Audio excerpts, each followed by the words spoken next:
é como se nós adultos não pudéssemos nos deslocar para outra forma de compreender o mundo.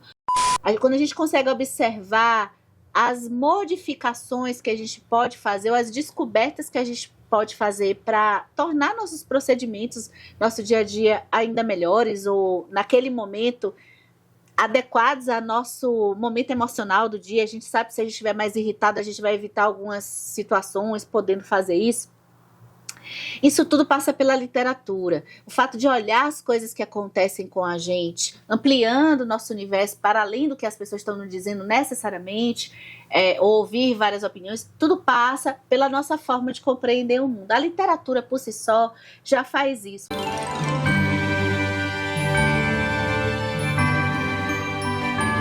Aqui no canal eu comentei há um tempo atrás, acho que tem 2 ou 3 anos, Árvore e Folha, que é um livro teórico do Tolkien. Na verdade, tem alguns textos aqui, um deles é uma palestra que o Tolkien faz quando ele comenta o estilo de livro que ele escolhe escrever, o estilo de história que ele escolhe escrever, abordando alguns aspectos sobre a fantasia que eu sou encantada com esse ensaio, com essa palestra, de modo que eu até falei aqui no canal como que quando vai chegando para o fim do ano, dá vontade de reler. Primeiro ele vai conceituar um pouco o que ele entende sobre fantasia, ele vai falar como que ele acha que a gente acabou com a modernidade, levando as histórias fantásticas, essas histórias de lugares maravilhosos, lugares em que as regras da natureza, as regras da gravidade, as invenções, os espaços, as roupas, os seres são diferentes do nosso mundo real. E ele vê como que a gente foi pegando essas histórias e foi transformando elas em algo somente para o público infantil, e ele é frontalmente contra isso, e eu sou frontalmente contra isso também. Sou lado a lado com Tolkien nesse aspecto, porque como ele, ainda mais quando a gente lê o ensaio dele, né, a palestra, que o universo de fantasia é como se nós adultos não pudéssemos nos deslocar para outra forma de compreender o mundo. Tem uma coisa interessante que foi o Michelangelo que falou, que é o da Pietà, ou foi o da Vinci.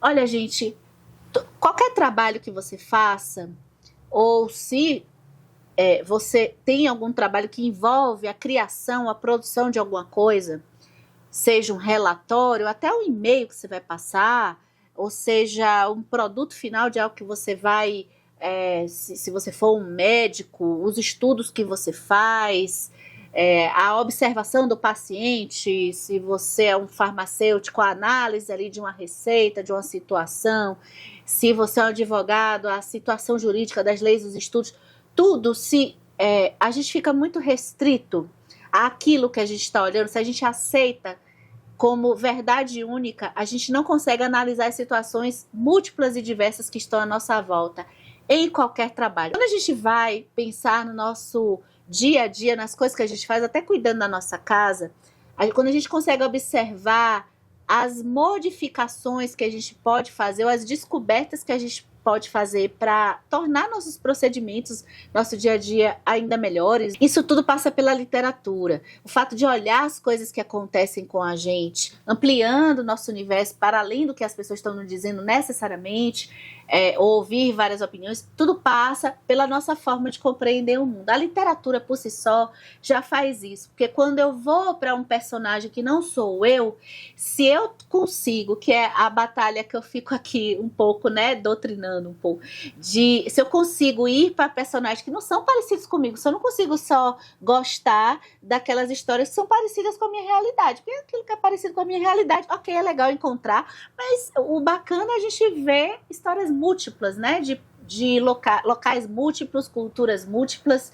Quando a gente consegue se deslocar até para aquele personagem vilão que a gente não gosta, e entender a lógica dele ali, não achar que é certo ou errado, mas assim, deslocar para essas histórias de modos de pensar. Eu falei, por exemplo, no ano passado, do Sonho e a Fúria. Alguém com uma dificuldade cognitiva, a gente nunca vai conseguir imaginar, talvez, se não for pela literatura. E a fantasia, isso ainda se amplia ainda mais, porque eu vou para um local em que a árvore, ela voa, e quando eu saio da minha casa, talvez a árvore que eu já veja todo dia, eu não repare para pensar nela, eu não reparo para ver os detalhes dessa árvore que está em frente à minha casa. Todo dia eu saio no mesmo lugar, no mesmo dia, que nem Chico Buarque fala na canção. No mesmo horário, eu já não estou vendo aquele mar bonito, aquele pôr do sol. Eu já não, a não ser que seja para postar no Instagram. Mas tá, eu não tô. E aí, quando a gente vai para um livro e que a árvore voa, a gente... Essa árvore, ela não voa, ela podia voar, ela não voa. E eu observando o meu mundo de uma forma diferente.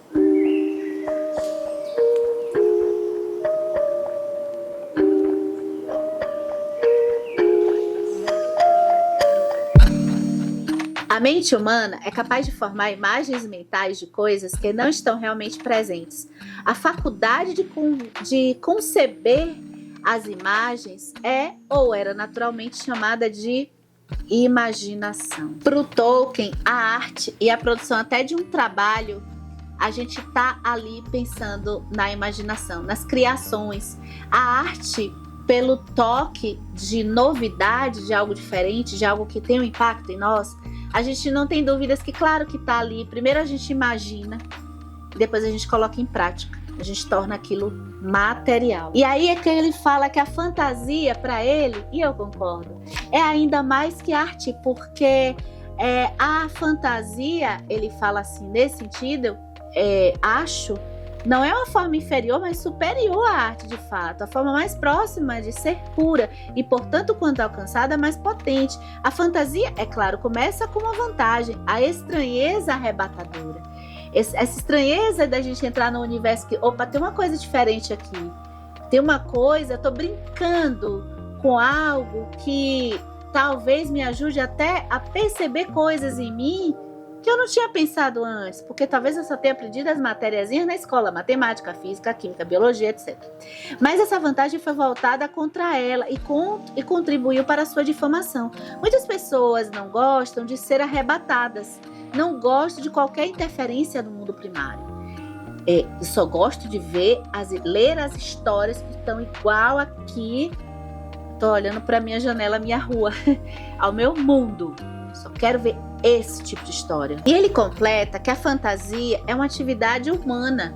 A fantasia não é fora da razão, ao contrário, a fantasia traz à razão uma potência ainda maior, porque você amplia as possibilidades que até não são possíveis. E, gente, tem muito essa coisa de você ir para uma história muito imaginativa e muito diferente do nosso mundo, ou as histórias que tem muitas aventuras, que estão bem distantes da nossa realidade, e a gente ser acusado de escapista. Na verdade, você só está querendo fugir desse mundo seu, que é um papel da literatura que acontece, mas olha, Tolkien deixa bem claro, fuga e escape são diferentes, que vem a famosa frase: o escape do prisioneiro é diferente da fuga do desertor.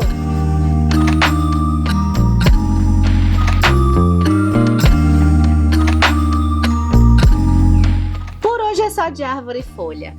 Duas fantasias que eu li aqui nesse segundo semestre e eu quero apresentar para vocês, podem ser que vocês tenham interesse. Primeiro é de um autor que já passou aqui no canal. Eu fui pegar A Casa do Macerulho, de T.J. Klune, um livro que entrou na lista dos melhores do ano de 2023, porque... Foi de 2023? Ou 22? Foi 23, eu acho. Porque que delícia acompanhar esse orfanato, essas crianças especiais. E a gente, quando se apaixona por um escritor e pelo estilo de história, uma história que leva a gente um pouco à nossa infância, a mundos imaginários, mensagens, é uma leitura confortável, ao mesmo tempo profunda. E aí eu fui agora para o tema do outro lado da vida. Eu me senti um pouco naquela novela A Viagem, quando eu era criança. Você tinha assim o outro lado. Aqui a gente vai no universo imaginário tratar do tema da morte com Além da Porta Sussurrante. Que livro incrível, que leitura deliciosa. Eu já tô procurando meu próximo TJ Klune pro ano que vem. Pessoal, olha, aconteceu alguma modificação aí pra você. Eu tive que interromper a gravação e eu tô fazendo em outro dia e a gente continua em outro dia. Então você não está delirando. Acho que o cabelo tá um pouquinho mais cacheadinho, alguma coisa diferente aqui. E a gente tava falando do livro do...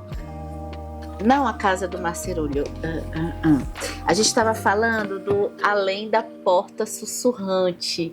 Acho que eu falei ontem, quer dizer, ontem para mim, que o Wallace, que é o protagonista de Além da Porta Sussurrante, ele lembra muito Scrooge, de Uma Canção de Natal do Charles Dickens. Não sei se vocês já leram, gente. Quem tem vontade de conhecer o Dickens, é uma boa porta de entrada. É porque...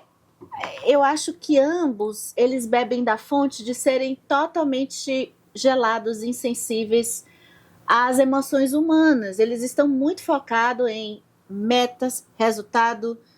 Então, a primeira cena desse livro já coloca, aliás, na terceira página do diálogo que o Wallace está tendo com uma funcionária e que ele vai demitir, na terceira página a gente já entende a situação, que acaba o TJ Klune fazendo, ele mistura um pouco de tragédia com comédia, é aquele sorriso de uma situação trágica que o personagem, muitas vezes, ele não consegue, assim, o TJ Klune coloca dois personagens com expectativas diferentes entre eles. O que vai acontecer é que o Wallace vai morrer no começo do livro. Ele vai parar num lugar chamado Travessia do Caronte. Ele vai ser levado pela May, que é uma ceifadora. É o primeiro trabalho dela. O que é uma ceifadora? É uma pessoa que tem a função, ela é humana, mas ela tem a função, trabalho, de levar pessoas que morreram, quer dizer, espíritos, né? Eu interpreto aqui como um espírito, para a Travessia do Caronte. Eu não sei se vocês assistiram o famoso Ghost, o filme com Patrick Swayze. É a minha formação dessas histórias, gente, de pessoas mortas que não tem mais um corpo, mas ela tem um corpo, mas o corpo passa por objetos. É um pouco que a gente vai ver com o Wallace, porque ele não aceita que morreu. Normal. Não aceita, não entende, até que ele vai conhecer esse ambiente. O responsável por guiá-lo para atravessar uma porta, que é a Porta Sussurrante, aliás, a Travessia do Caronte é uma casa de chá, que é esta casa aqui. Quer dizer, ela é descrita no livro, mas eu já fiquei imaginando essa casa da capa. E existe uma porta aqui em cima, que é a porta que ele seria levado para o destino final depois da morte. Então seria o céu ou o inferno. É tudo muito bagunçado.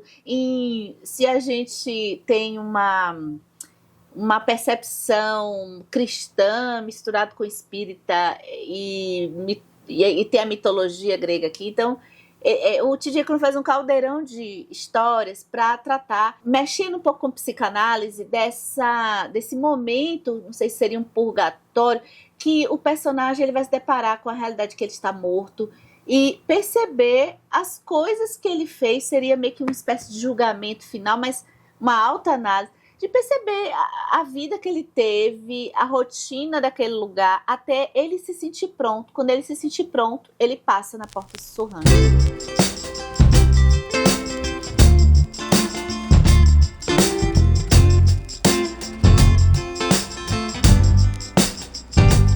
Olha, o TJ Klune, ele vai explorar situações cômicas. O TJ Klune faz uma história para tratar de assuntos bem trágicos e sérios, só que ele vai passar por uma espécie de comédia. E a mesma desconstrução que eu comentei aqui, né, que eu gostei, da Casa do Macerulho, a gente vai ter também aqui no Além da Porta Sussurrante. Só que aqui eu achei o tema da morte é um tema que eu sou apaixonada. É um pouco mórbido falar isso, Mas porque a vida do Wallace, até o fato dele perceber como que as pessoas reagiram à ausência dele, ele vai ter a chance de perceber, ele vai para o próprio sepultamento, né? O que é até cômico. Lembra quando a gente conversou sobre Joan Didion e o Ano do Pensamento Mágico? Em que aqui é um livro de não ficção, em que ela trata o tema da depressão após a morte súbita do seu marido, que ela presenciou essa morte. Quando que a gente tem alguns estágios de perda, alguns estágios de perceber aquilo que não é mais, aquilo que não pode mais voltar. As coisas feitas, as coisas ditas, as impressões que nós causamos nos outros, a memória também pode ir indo embora, né? Então, a efemeridade está além da própria a casa sussurrante. Aqui a gente falou dos estágios. O primeiro, a negação, depois vem uma espécie de raiva. Olha, o T.J. Klune, ele coloca um pouco de psicanálise aqui para esses estágios e outras questões com relação à morte e à vida também. Especialmente quando várias mortes são ocorridas de formas diferentes e interferem nas emoções dos personagens que passam aqui pela travessia do Caronte, não só o Wallace. O Wallace vai aprender com outros personagens que morreram também. Então, como é, por exemplo, os assuntos que ele vai passar, como é a dor de uma mãe que perde um filho, pessoas que ele vai usar, inclusive, no filme do Ghost tem a Whoopi Goldberg, sensacional, que é o alívio cômico da tragédia que está acontecendo ali com o Patrick Swayze. Eu não me lembro mais o nome do personagem dele. E aqui a gente tem também pessoas charlatãs que se aproveitam, às vezes, das dores das pessoas vivas, em que não aceitam a morte tão prematura ou de uma forma sem ainda compreensão de um filho, que você se aproveita dessas pessoas que têm dores muito fortes para querer estabelecer uma comunicação entre esse espírito e a pessoa que está aqui, quando na verdade não tem essa forma de comunicação. Claro, a gente vai entender, o T.J. Klune monta uma espécie de que algumas pessoas têm sim dons de verem fantasmas, mas é que existe essa zona do meio. Somente nessa zona do meio que pode ser que algumas pessoas vejam ou ouçam os fantasmas. Então, usar também essa parte dos fantasmas, de mover objetos e assustar pessoas de propósito, com humor, a gente vai encontrar aqui.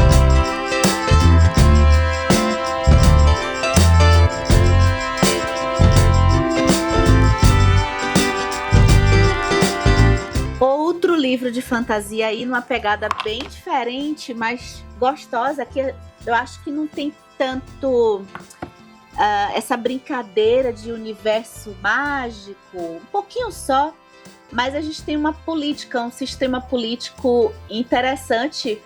E eu acho que esse livro, que se chama 5 Lâminas Partidas, eu acho que é o primeiro de uma série. Na verdade, eu acho não, Eu fiquei até um pouco chateada, porque eu sabia que era um primeiro de uma série, mas é porque ele literalmente para num meio de história, assim. Quer dizer, ele completa uma fase, mas a gente fica com vontade de saber como vai acontecer depois, de outros livros que eu sempre acabo lendo primeiro de série e acabo me satisfazendo com esses primeiros de série. Aqui eu já tô, puxa vida, acho que eu vou querer saber o que acontece com esse personagem. Então, sobre o que é 5 Lâminas Partidas, da escritora May Corland. 5 personagens que estão em situações dramáticas e alguns vão se sentir obrigados, eles não têm tanta escolha, outros vão escolher e a gente não sabe por que eles estão escolhendo. Eles precisam matar o imperador. Existe um plano arquitetado para assassinar esse imperador, e esses 5 personagens, eles vão ser apresentados pra gente, e eles têm dons que vão permitir, se tivermos um plano orquestrado, vai ser possível destituir o imperador e colocar um outro no lugar. Eles vão ter que se reunir numa cidade para entender o plano que eles vão precisar assassinar. Então é um livro de aventuras e de tramas políticas e de descobertas. Qual é a sacada legal desse livro, assim, que eu achei ele assim, divertido? É que a autora coloca personagens que estão inseguros, eles não estão... A gente sabe que eles não podem dizer a verdade. eles têm razões para isso. Alguns a gente já vai saber um pouco no começo, outros a gente não sabe, mas ela vai deixando pistas para a gente depois, lá no final, descobrir, e também para entender que eles não, a gente também, como leitor, não pode confiar neles. A gente sabe que alguém pode trair aqui esse grupo e a gente fica sempre nessa tensão. Eu acho que isso que é a sacada legal dessa história. E eles, quando se encontram, gente, eu gosto muito que eles trabalham bem juntos, eles têm uma dinâmica interessante entre eles. Agora vamos falar de construção de personagens. Eu acho um pouco assim, mais ou menos. Alguns personagens eu gostei, como a Sora. A Sora, além desse fato dela ela sempre é aquela mulher mais linda do mundo. Eu sempre lembro de Nastassia Filipovna, do Idiota Dostoiévski, porque onde ela entra, todo mundo, meu Deus, né? É uma coisa até meio exagerada que eu achei. Pelo amor de Deus, todo mundo parece que entra, quer ficar com a Sora. E ela vai com o filho do senhor feudal, que se chama Chi-Yung. E eles têm um passado meio de romance, tá? Tem outros personagens que vão ter romances aí envolvidos. E isso acho que foi, assim, eu gostei, por exemplo, dessa parte da Sora. Tem um outro aqui que eu não queria revelar, eu gostei, assim, mas eu acho assim, eu queria que a autora explorasse até mais a questão da amizade. Parece que todo mundo tem que ter motivação romântica, tem que ter relação romântica. Todos esses personagens vão passar por motivações românticas, envolvendo outros personagens ou entre eles. E isso eu acho assim meio, poxa, faltou talvez aí. Será que não teria personagem que não fosse interessar amorosamente por ninguém? Ou, né, não teria isso? Fora isso, eu acho muito bacana como que ela, com exceção assim de um ou outro personagem que eu acho assim muito estereotipado, muito exposto o que está sentindo, o resto é bem interessante de acompanhar. O livro prende, eu pelo menos senti um pouco presa no livro. Agora, eu vou falar de uma coisa que eu geralmente vejo com problemas no gênero da fantasia para jovens. Só que eu achei que a autora até que se saiu bem, que é a coisa das vozes narrativas, né? A autora, ela vai falar os capítulos narrados em primeira pessoa. Às vezes eu acabo, não tem jeito, assim, eu acabo não percebendo a diferença de uma narrativa para outra, e aí eu perco um pouco o engajamento com a narração. Mas aqui não, ela usa algumas narrações razoavelmente diferentes. O Ródio mesmo, eu acho que é o que mais se destaca da gente perceber. As percepções dele, ele é mais bruto, enquanto que a Eri é mais doce. Isso ela consegue colocar na narrativa, acho que razoavelmente bem, considerando o estilo para jovens. E para finalizar, aqui também é dito que ela pega um pouco, é uma história toda de ficção, mas ela pega um pouco de mitologia coreana, que eu não entendia, eu não entendo nada. Então, assim, se alguém entende um pouco ou já estudou, talvez tenha referências aqui para serem, para ficar ainda melhor a leitura, tá, gente? Então, olha, eu trouxe toda a reflexão do porquê que é legal de vez em quando pegar uma fantasia para ler, ou se você gosta do gênero, adentrar em várias histórias de fantasia. O escape do prisioneiro não pode ser confundido com a fuga do desertor, né? E aí a gente passa pelos 5 lâminas partidas e a gente passa pelo Além da Porta Sussurrante. Me conta se vocês conhecem alguns desses livros que eu falei aqui, e a gente se vê no próximo vídeo.